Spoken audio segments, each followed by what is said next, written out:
Moisés, meu servo, é morto. Dispõe-te agora, passa este Jordão, tu e todo este povo, a terra que eu dou aos filhos de Israel.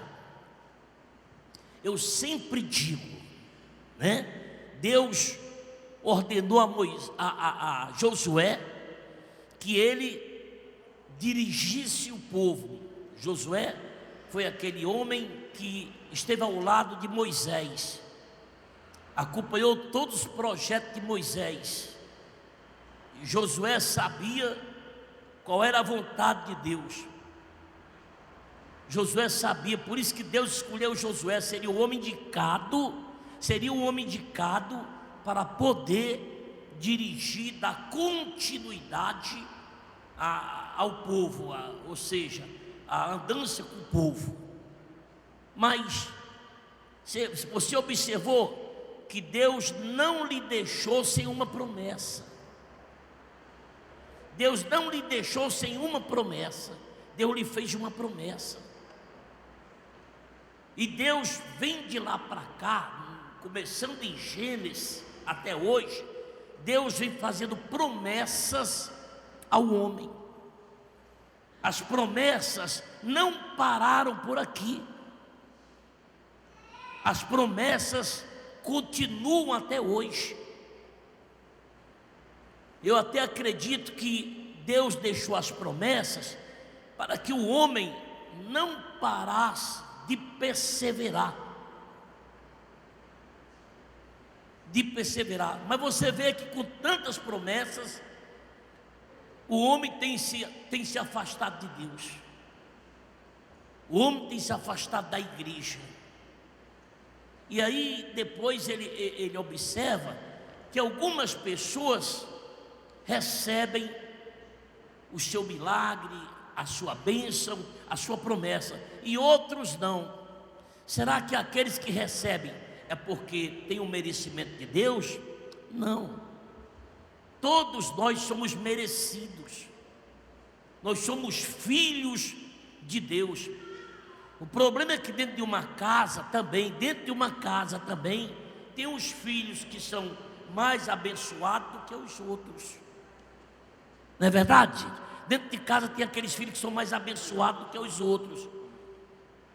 E quais são eles? São aqueles que andam na obediência. Aquele a quem o pai dá a direção e ele segue. Mas já aquele que o pai dá a direção e ele não segue, esses são diferentes dos demais. Pois bem, assim também é com Deus. O cristão é assim com Deus.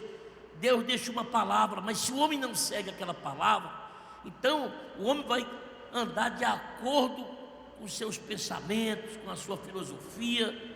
E aí, meu amigo, se nós trabalhamos dessa forma, então o projeto que Deus tem para mim, a promessa que Deus tem para mim, não chega até a minha pessoa.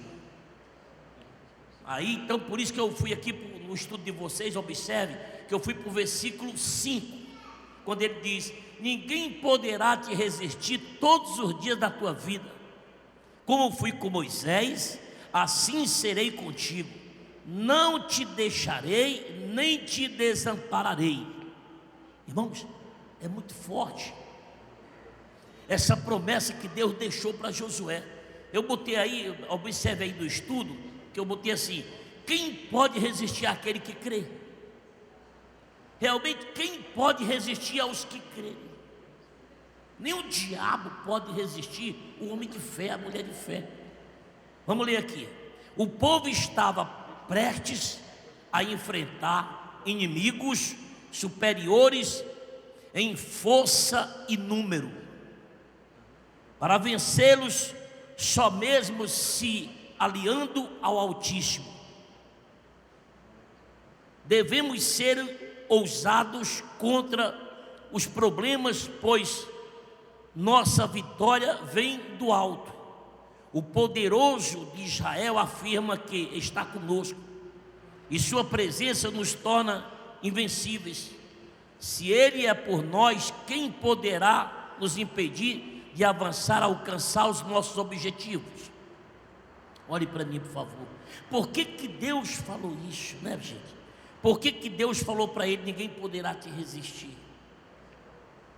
Ninguém poderá te resistir.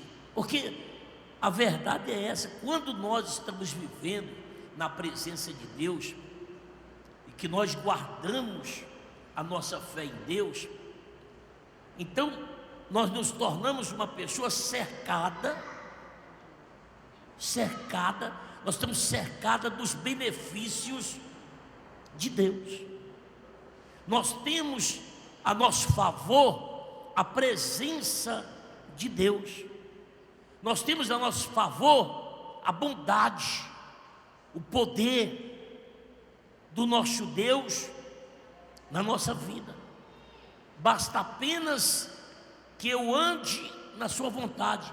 Foi isso que ele quis dizer, porque ele sabia que o povo que estava com Moisés, com Josué, era um povo fragilizado, era um povo que já vinha de uma escravidão, era um povo que já vinha do martírio, era um povo que precisava de algo forte para se manter na sua presença.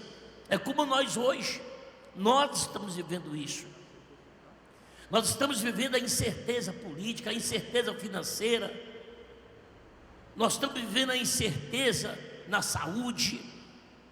Então nós precisamos de Deus, nós precisamos da ajuda de Deus, nós precisamos nos agarrar a essa promessa que Deus fez ao povo de Israel do passado.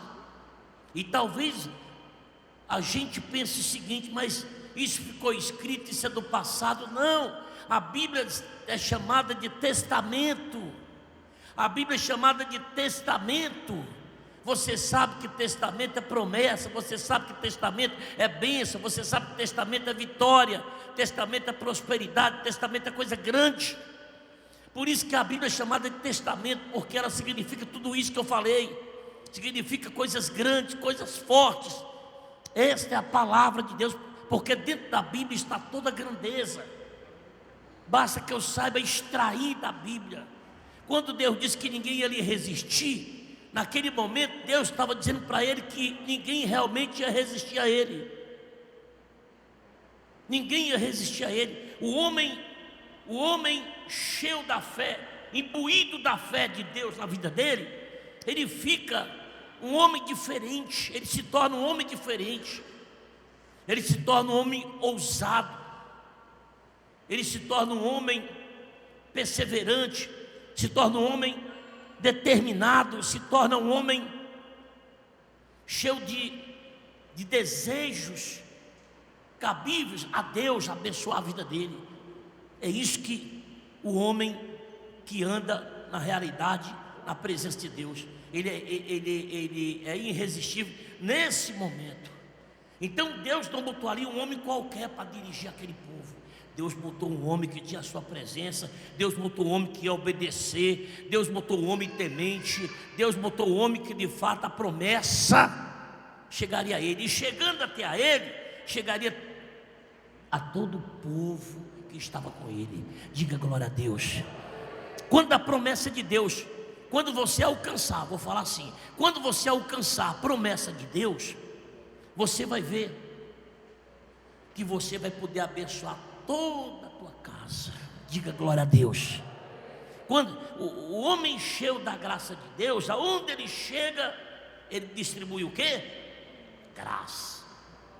É como um homem feliz, o ser humano feliz, aonde ele chega, ele leva felicidade. Pois bem, assim é a pessoa com a unção do Espírito Santo. É a unção que guarda, a unção que abençoa o homem. O homem que tem a promessa de Deus, ele guarda a promessa. Aonde ele bota a planta do pé, ele abençoa. E Josué se tornou esse homem por conta disso. Você vê que ele fala aqui no versículo 6: esforça-te. Olha a observação: esforça-te e tem bom ânimo, porque tu farás este povo herdar a terra que jurei seus pais que lhe daria. O que ele pede da nossa parte? Esse esforço e ânimo. Amém. A Bíblia fala o quê? Se te mostras fraco no dia da angústia, a tua força será o quê? Pequena. Então, o que Deus quer que eu tenha? Deus quer que eu carregue esforço, ânimo, para que eu possa alcançar o que eu quero. E eu digo alcançar, literalmente, aqui nesse mundo, como com Deus, amém? Porque a Bíblia fala da salvação, e a salvação, ninguém vai conquistar a salvação deitado, de braços cruzados, achando que a salvação vai vir de uma forma pela morte de Jesus. Sim, a morte de Jesus aconteceu para que o homem tivesse direito, mas para aquele que busca, para aquele que crê, para aquele que permanece na presença dele. E aqui ele manifesta, Deus manifesta esse espírito a Josué, mas dizendo para Josué que todo aquele povo dependia dele. Você já imaginou que tem pessoas que dependem da gente? Tem esposa que não sabe respirar se não estiver perto do marido. Também tem esposo que não sabe respirar sem estar perto da esposa. Tem filhos que dependem também do pai, da mãe, não sabe respirar sem os pais. Tão bom que nós transferíssemos isso para quem? Para Deus. Amém, pessoal? Sabe, isso é tão bom que eu possa transferir isso para Deus. Eu vou transferir todo o meu medo, todo o meu fracasso, toda a minha fragilidade vai ser para Deus. Agora vai ser contigo, Deus. A partir de hoje eu vou tomar posse dessa promessa. Eu não serei realmente, como ele diz aqui, né, quando ele falou aqui: não te deixarei todos os dias da tua vida, como fui com Moisés, serei contigo. Não te deixarei, nem te desampararei. Ou seja, quando ele diz que ninguém poderá resistir a ele, é nesse sentido, porque ele ia ser com ele, mas ele precisava ser com Deus. Vamos ver o que ele diz aqui: esforça-te, tem bom ânimo. Ora, normalmente o ser humano fica dominado por dúvida e medos diante dos perigos e ataques intimidadores do mal. Por conhecer a natureza do humano, o Altíssimo precisa encorajá-lo repetidas vezes. Na maioria dos casos, os desafios da vida são maiores que nossas forças, exigem mais do que a capacidade e conhecimento. É necessário força, coragem para vencermos. Somos fortes quando nos mantemos firmes na fé, mesmo diante das dificuldades, tribulações e injustiça deste mundo. E corajosos quando agimos essa fé, para sermos bem-sucedidos na conquista dos sonhos e, sobretudo, da salvação, precisamos ter força, coragem para executar aquilo que as Escrituras e a fé ordenam. Amém? Olha para mim, irmãos, por favor. Nós precisamos. Guardem isso no coração. E você não pode deixar que essa palavra hoje, e quando você sair naquela porta, você fala: não, mas é muito difícil. Pois bem, é por essa razão, por ser difícil, que eu preciso da ajuda de quem? De Deus.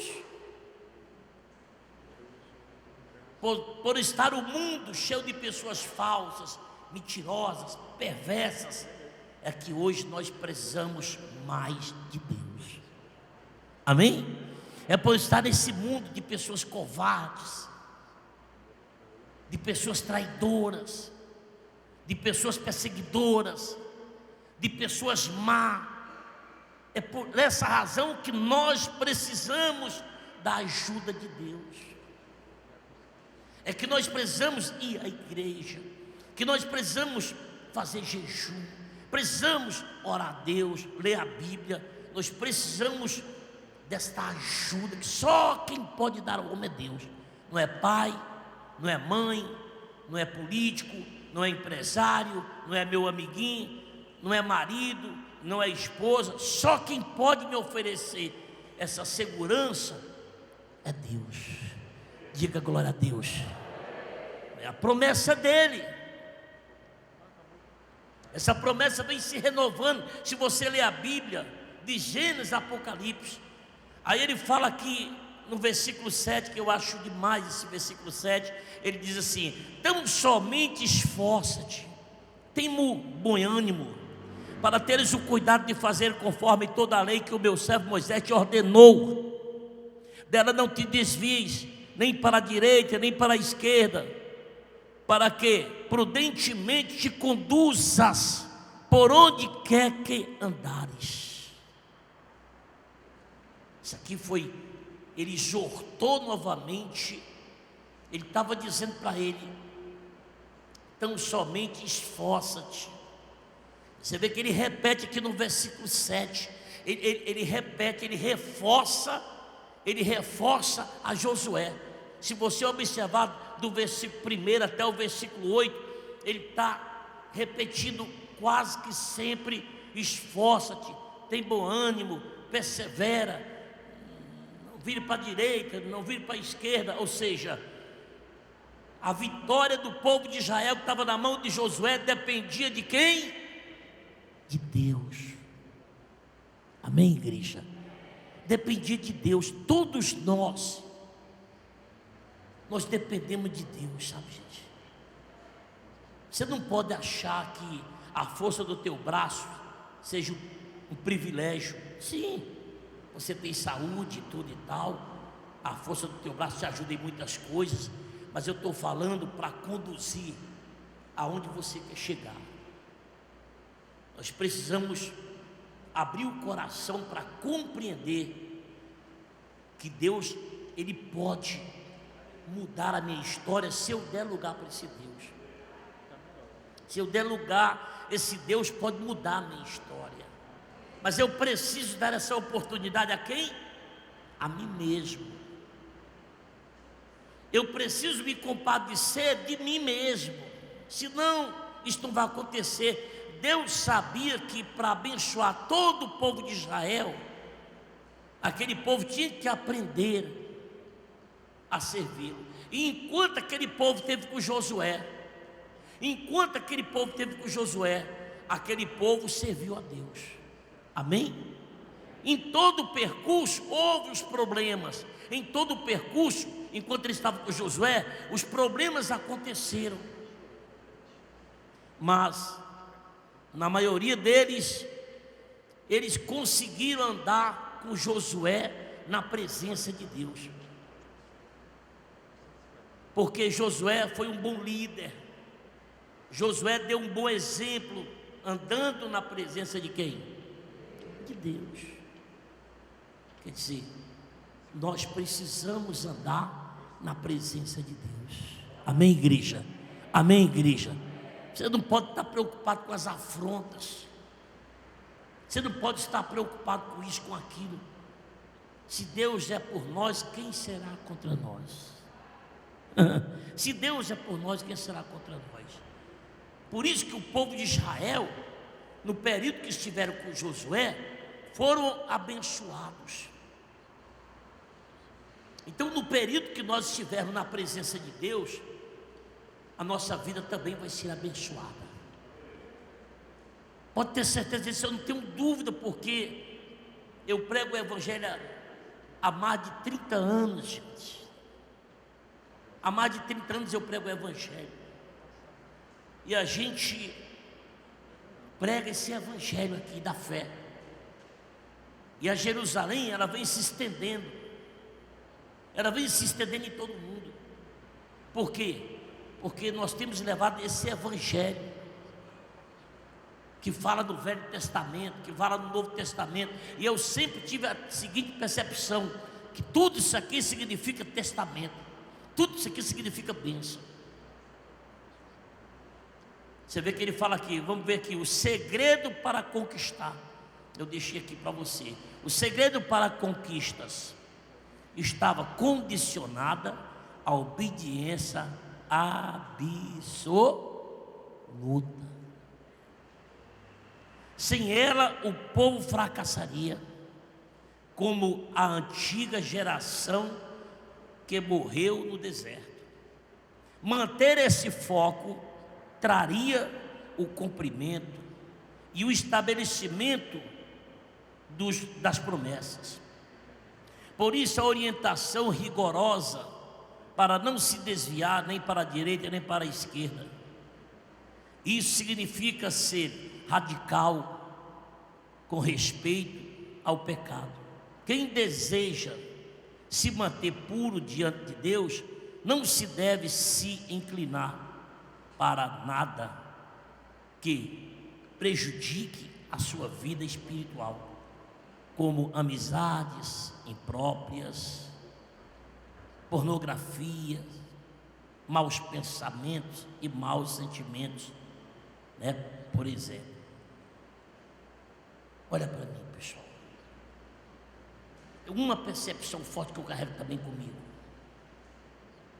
é que você fala, mas é impossível nesse mundo da internet, nesse mundo onde as facilidades, realmente é impossível. Mas quando se fala nesse assunto aqui, nesse texto aqui, ele está falando naquele que persevera para andar na presença de Deus. Tudo isso, resumindo, andar na presença de Deus, me esforçando, né? Me esforçando, porque às vezes nós somos vulneráveis, né? Às vezes o homem é muito vulnerável. Por isso que Deus foi duro com essa palavra aqui de Josué 1:7. Foi duro, porque Deus queria ver aquele povo abençoado. Amém? Às vezes o filho não compreende os pais. Quando os pais vão para cima, fala pá, pá, pá, pá. Às vezes os filhos não compreendem e nem podem compreender, coitados. Mas é bom mesmo não compreendendo, o meu pai só quer o meu bem, então vou aceitar. Amém? Assim com Deus. Embora não compreendendo o que o pastor pregou, o que o pastor falou, mas ele falou a respeito de quem? De Deus. Deus quer o melhor para mim. Amém? Deus é o melhor para mim. Deus queria o melhor para aquele povo, e Deus deu o melhor para aquele povo. Mas por quê? Porque aquele povo andou na presença de quem? De Deus. Se hoje nós determinarmos andar na presença de Deus, olha o que eu estou falando para você. Eu não estou dizendo aqui para você, olha, você não pode ter maus pensamentos, olha, você não pode. Se eu falar isso para vocês, se eu pregar, pode ter certeza, aponte o dedo para mim e me chame de hipócrita. Ô bispo, o senhor é um hipócrita, o senhor não tem mau pensamento? Tenho maus pensamentos, eu tenho sonhos que eu não quero ter, eu tenho pensamentos que eu não quero ter, vejo coisas que eu não quero ver às vezes, mas eu só não saio da presença de quem? Então eu não posso ser hipócrita, eu não posso exigir uma coisa de você que é impossível. Agora eu posso dizer para vocês, ande na presença de quem? Ande na presença dele. Ande na presença dele. Foi o que ele pediu a Josué: ande na minha presença, medita na minha palavra de dia e de noite. Ande na minha presença, medita na minha palavra de dia e de noite. Porque aquele que não tem medo de servir a Deus, você pode ter certeza, é o escolhido para Deus abençoar a vida dele. Amém? Aquele que não tem medo de servir a Deus, é aquele que Deus escolhe para abençoar a vida dele. Então fica de pé no nome de Jesus.